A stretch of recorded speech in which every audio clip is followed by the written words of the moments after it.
Hello everyone, welcome back to my YouTube channel. आज की class में हम रिवीजन करेंगे 23 जनवरी 2024 की करंट अफेयर्स का। तो चलिए शुरू करते हैं आज की अपनी इंपॉर्टेंट क्लास बिना टाइम वेस्ट किए। तो देखिए आज का क्वेश्चन नंबर फर्स्ट है अपना, चंद्रमा पर अंतरिक्ष यान मून स्नाइपर उतारने वाला दुनिया का पांचवा देश कौन सा है। तो पांचवा देश बन गया है जापान। तो देखिए मून स्नाइपर इसको लॉन्च किया गया है जापान की स्पेस एजेंसी जाक्सा के द्वारा। इसके बाद देखिए इसने चांद पर लैंडिंग कर ली है सफलतापूर्वक, और ऐसा करने वाला मतलब चांद पर लैंडिंग करने वाला जापान पांचवा देश बन गया है। और इससे पहले 4 देश है जिसने चांद पर लैंडिंग की है।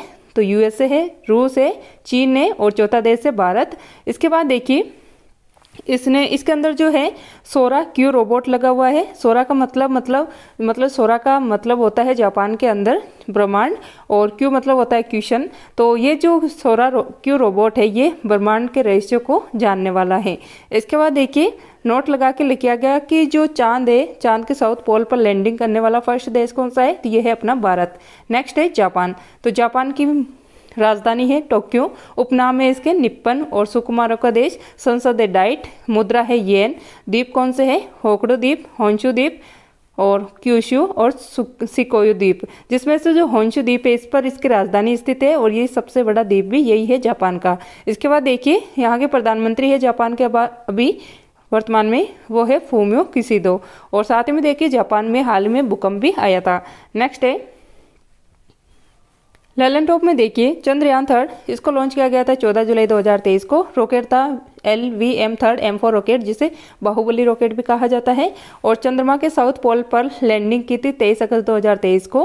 और जहां पे लैंडिंग की थी इस पॉइंट को नाम दिया गया है शिव शक्ति पॉइंट। और 23 अगस्त को जो है राष्ट्रीय अंतरिक्ष दिवस मनाया जाएगा। इसके अंदर जो लैंडर है चंद्रयान 3 के अंदर उसका नाम है विक्रम साराभाई के नाम पे, और रोवर का नाम है प्रज्ञान और इसका अर्थ होता है ज्ञान। इसके बाद देखिए जो रूस का चंद्र मिशन है लूना 25, ये रूस का चंद्र मिशन है और इसने चांद के साउथ पोल पर लैंडिंग करने वाला था, लेकिन ये क्रैश हो गया इसलिए ये असफल रहा। इसके बाद देखिए क्वेश्चन नंबर सेकंड है, फोर्ब्स की रिपोर्ट के अनुसार स्वर्ण भंडार के मामले में भारत को कौन सा स्थान मिला है।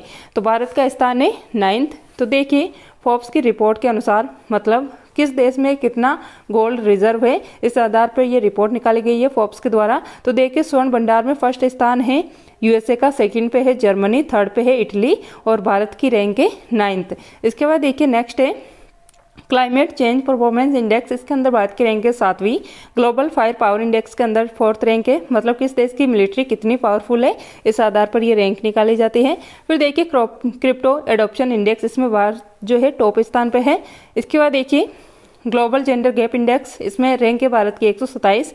ग्लोबल हंगर इंडेक्स में 111 है। और पैरा एशियन गेम्स में 5वीं रैंक है भारत की। Global piece and happiness index के अंदर भारत की रैंक है 127। यहाँ पे 127 नहीं है ये, यहाँ पे 126 कर लेना आप। इसके बाद देखिए नेक्स्ट है प्रेस फ्रीडम इंडेक्स, इसके अंदर भारत की रैंक है 161। और इनोवेशन इंडेक्स जो नवाचार सूचकांक है इसके अंदर भारत की रैंक है 40वीं। और हेनले पासपोर्ट इंडेक्स, इसके अंदर भारत की रैंक है 80वीं। इसके बाद देखिए ललन टॉप में आरबीआई की न्यूनतम आरक्षित प्रणाली MRS, इसकी शुरुआत हुई थी 1956 में। तो देखिए 200 करोड़ का MRS होना जरूरी है, जिसमें 115 करोड़ रुपए का गोल्ड होना चाहिए और 85 करोड़ विदेशी मुद्रा होनी चाहिए, तब भी जो है आरबीआई नोट इशू करता है। इसके बाद देखिए यूएसए, यहाँ के अंदर यहाँ पर जो निम्न सदन है लोअर हाउस, इसको कहा जाता है प्रतिनिधि सभा। जैसे अपने यहाँ पे लोकसभा होती है वैसे यहाँ पर होती है प्रतिनिधि सभा। और वर्तमान में यूएसए के प्रतिनिधि सभा का स्पीकर है माइक जॉनसन। इसके बाद देखिए यहाँ का जो उच्च सदन होता है अपर हाउस, ये है सीनेट। और जैसे हमारे यहाँ पर राज्यसभा होती है वैसे यहाँ पर सीनेट होती है। और यहाँ पर प्रत्येक राज्य की 2 सीट है, मतलब 50 राज्य है और 2 सीट है, तो टोटल 100 सीट हो गई यहाँ पे। इसके बाद देखिए यूएसए और कनाडा के बीच सीमा बनाने वाला अक्षांश कौन सा है। तो 49 डिग्री उत्तरी अक्षांश। यूएसए और मेक्सिको के बीच सीमा बनाती है रियो ग्रैंडी नदी। इसके बाद देखिए ओलंपिक 2028 ये लॉस एंजल्स अमेरिका के अंदर होगा। इसके अंदर क्रिकेट को भी शामिल किया गया है T20 फॉर्मेट के अंदर, मेल और फीमेल के अंदर। इसके बाद देखिए 2024 का होने वाला है ओलंपिक पेरिस फ्रांस के अंदर, और 2020 का हुआ था टोक्यो जापान के अंदर। नेक्स्ट है क्वेश्चन नंबर 3, हाल ही में WHO से मलेरिया मुक्त प्रमाणन प्राप्त करने वाला तीसरा अफ्रीकी देश कौन सा है। तो ये बन गया है कार्बो वर्डे। तो देखिए WHO जो विश्व स्वास्थ्य संगठन है, वर्ल्ड हेल्थ ऑर्गेनाइजेशन, इसकी स्थापना हुई थी 7 अप्रैल 1948 को। इसीलिए 7 अप्रैल को प्रतिवर्ष विश्व स्वास्थ्य दिवस मनाया जाता है। और साथ ही में देश की इसका हेडक्वार्टर स्थित है जिनेवा स्विट्जरलैंड में। और वर्तमान में WHO के हेड कौन है, तो डॉक्टर टेड्रोस। नेक्स्ट है, तो इसमें क्या होता है कि 3 साल तक कोई भी अगर नया केस किसी देश के अंदर नहीं मिलता है तो उस देश को जो है उस रोग से मुक्त घोषित कर दिया जाता है। जैसे कि अभी 3rd अफ्रीकन कंट्री मलेरिया से मुक्त हो गई है, जिसका नाम है कार्बो वर्डे। और फर्स्ट कंट्री पूछे अफ्रीकन, तो ये है मॉरिशस, सेकंड है अल्जीरिया। इसके बाद देखिए, तो ये है अफ्रीका महाद्वीप का फिगर। तो देखिए सबसे पहले यहाँ पर है मेडागास्कर, इसके ऊपर आता है मॉरिशस जिसकी राजधानी है पोर्ट लुइस। इसके बाद देखिए यहाँ पे आता है अल्जीरिया जिसकी राजधानी अल्जीरियस। तो देखिए अफ्रीका महाद्वीप का सबसे बड़ा क्षेत्रफल में बड़ा देश कौन सा है, तो यह है अल्जीरिया। और कार्बो वर्डे ये तीसरा देश है अफ्रीका महाद्वीप का जो कि मलेरिया फ्री हो गया है और ये यहाँ पे पड़ता है इसके अंदर। इसके बाद देखिए नेक्स्ट है मलेरिया। तो मलेरिया इसका रोग कारक है प्लाज्मोडियम प्रोटोजोआ और रोगवाहक है मादा एनाफिलिस। और साथ ही में देखिए इससे प्रभावित होती है आरबीसी में कमी आती है इसके अंदर। और इसकी दवा है जो कुनैन के वृक्ष, जो कुनैन है और ये सिनकोना के वृक्ष से प्राप्त होती है। इसका फर्स्ट टीका या वैक्सीन है मॉस्किवरिक्स और इस मतलब मलेरिया की खोज की गई थी रोनाल्ड रोस के द्वारा। इसके बाद देखिए मलेरिया दिवस ये मनाया जाता है 25 अप्रैल को।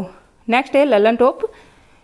तो बर्ड फ्लू से मुक्त देश ये हो गया है भारत और बर्ड फ्लू का फॉर्मूला होता है H5N1। इसके बाद देखिए स्वाइन फ्लू, इसका फॉर्मूला होता है H1N1। नेक्स्ट है ट्रेकोमा फ्री देश है ये इराक और इससे ट्रेकोमा से जो है आंख प्रभावित होती है। फिर देखिए रूबेला फ्री देश है भूटान और तिमोर लिस्ते। और तिमोर लिस्ते जो है ये आसियान का 11वां नवीनतम सदस्य है। फिर देखिए आरबीसी का कब्रिस्तान ये कहा जाता है प्लीहा, ये फिर स्प्लेन को। इसके बाद देखिए फोर्थ क्वेश्चन है, फोर्ब्स के अनुसार दुनिया की सबसे मजबूत करेंसी कौन सी है, तो यह है कुवैती दिनार। तो देखिए फोर्ब्स इसके अनुसार सबसे मजबूत करेंसी किस देश की है, मतलब कौन सी है, तो यह है फर्स्ट स्थान पे है कुवैती दिनार। मतलब इसका एक कुवैती दिनार जो है 270 रुपये के बराबर होता है। तो ये यहाँ पर इतना महंगी क्यों है ये करेंसी, क्योंकि यहाँ पर तेल का इम्पोर्ट किया जाता है, आयात किया जाता है, इसलिए यहाँ पर इतनी महंगाई है। इसके बाद देखिए दूसरे स्थान पर है बहरीनी दिनार और तीसरे स्थान पर है ओमानी रियाल। नेक्स्ट है ललन टॉप में देखिए देश और उनकी मुद्रा। यूक्रेन यहाँ की मुद्रा है रिवेनविया, रूस की रूबल है, स्वीडन की क्रोना है, साउथ अफ्रीका की रैंड है, मलेशिया की रिंगिट है, बांग्लादेश की टका है। और इसके बाद देखिए चीन यहाँ की है युआन या फिर रमनबी, तुर्की की है लीरा। नेक्स्ट है वियतनाम, यहाँ की है डोंग। दक्षिण कोरिया और उत्तरी कोरिया दोनों की जो है करेंसी होती है वॉन। मेक्सिको की ये पीसो, यूएई की दिरहम है, आइसलैंड और नॉर्वे इन दोनों की क्रोना है। इसके बाद देखिए क्वेश्चन नंबर 5 है, हाल ही में लॉन्च इंडियन इम्यूनोलॉजिकल्स की देश की पहली स्वदेशी वैक्सीन हैविश्योर का संबंध किससे है, तो ये संबंधित है हेपेटाइटिस ए से। तो देखिए हैविश्योर तो ये देश की पहली स्वदेशी वैक्सीन है जो कि संबंधित है हेपेटाइटिस ए से। तो देखिए हेपेटाइटिस मिलकर बना होता है हिपेट प्लस आइटिस से। हिपेट मतलब होता है लीवर यकृत और आइटिस मतलब होता है सूजन। तो हेपेटाइटिस रोग के अंदर लीवर जो यकृत होता है इसके अंदर सूजन आ जाती है। फिर देखिए इसके अंदर 2 खुराक वाली वैक्सीन है ये और इसका विकास किया गया है इंडियन इम्यूनोलॉजिकल्स कंपनी के द्वारा जो कि हैदराबाद की कंपनी है। इसके बाद देखिए ललन टॉप में यकृत का अध्ययन हिपेटोलॉजी कहलाता है। मानव शरीर की सबसे बड़ी अंतःस्रावी ग्रंथि ये थायराइड है। शरीर की रासायनिक प्रयोगशाला ये लीवर को कहा जाता है और यहीं पर जहर को जो है समाप्त किया जाता है। इसके बाद देखिए किडनी का अध्ययन ये कहलाता है नेफ्रोलॉजी और नेफ्रॉन ये यूनिट ऑफ किडनी है, मतलब किडनी की इकाई होती है नेफ्रॉन। इसके बाद देखिए क्वेश्चन नंबर 6 है, हाल ही में IUCN ने पहली बार किसे रेड लिस्ट की असुरक्षित श्रेणी में शामिल किया है, तो यह है हिमालयन वुल्क।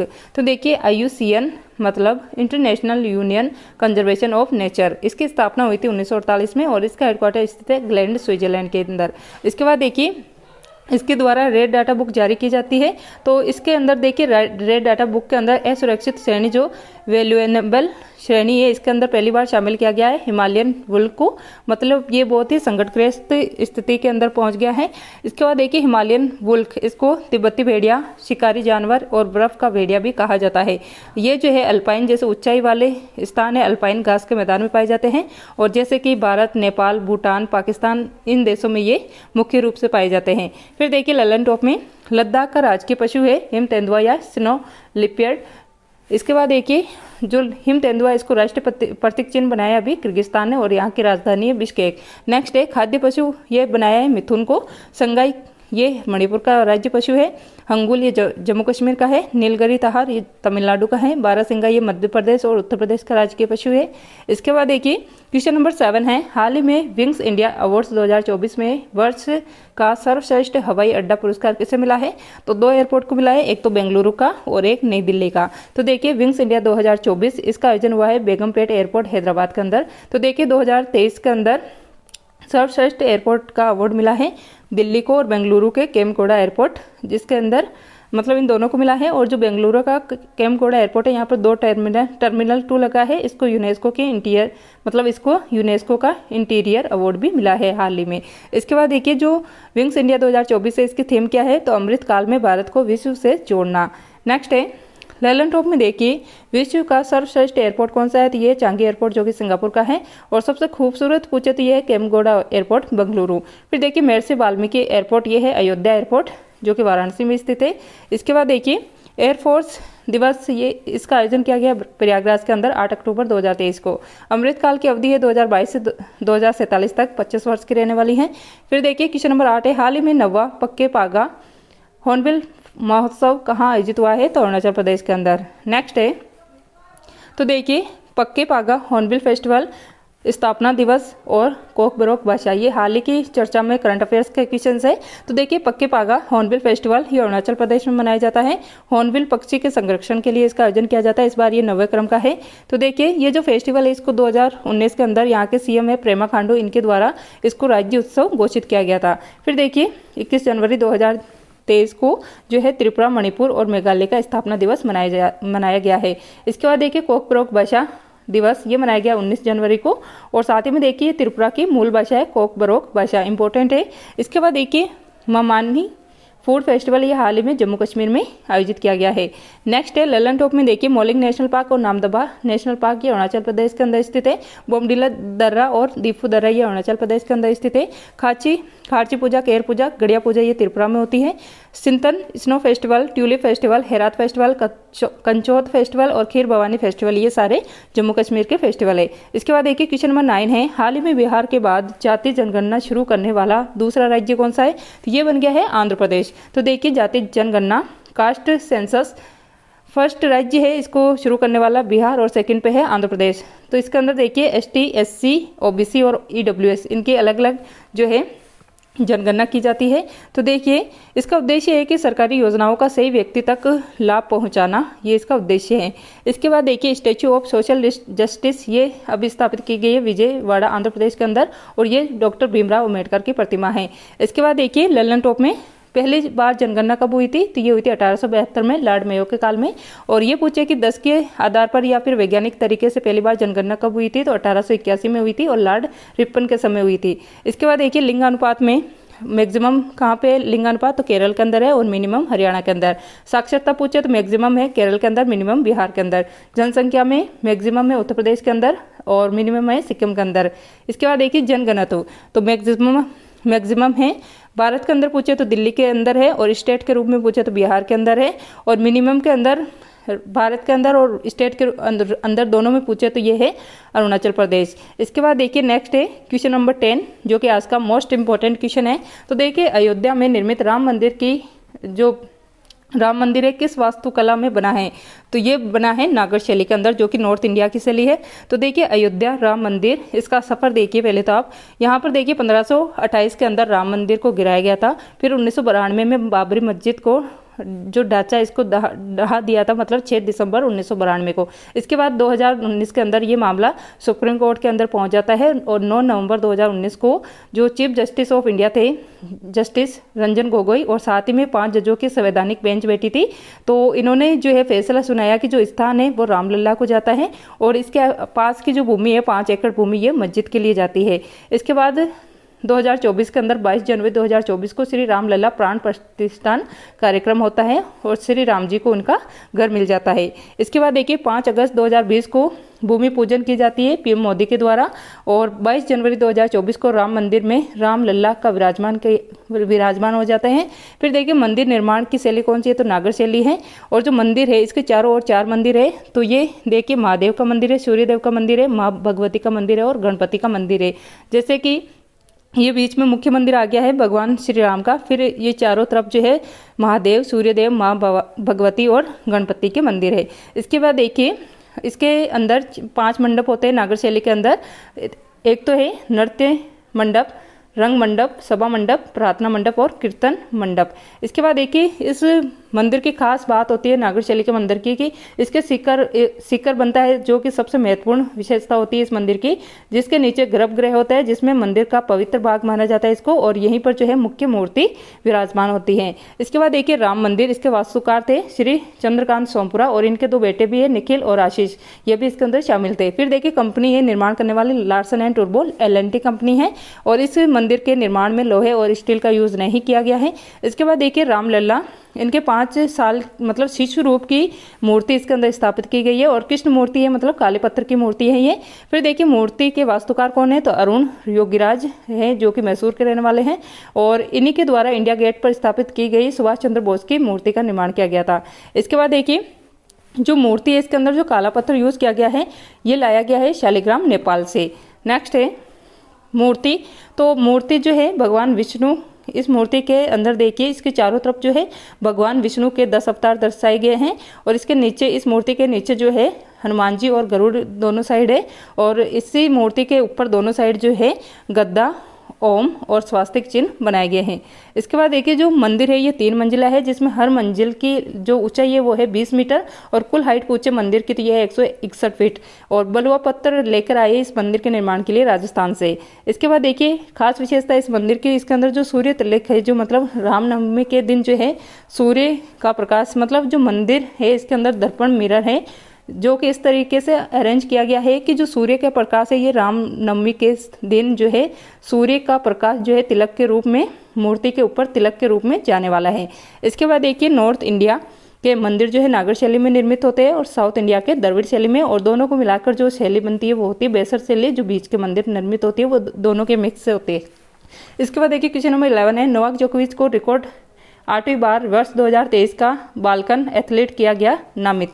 तो देखिए नोवाक जोकोविच, इनके टोटल ग्रैंड स्लैम कितने हैं, तो 24।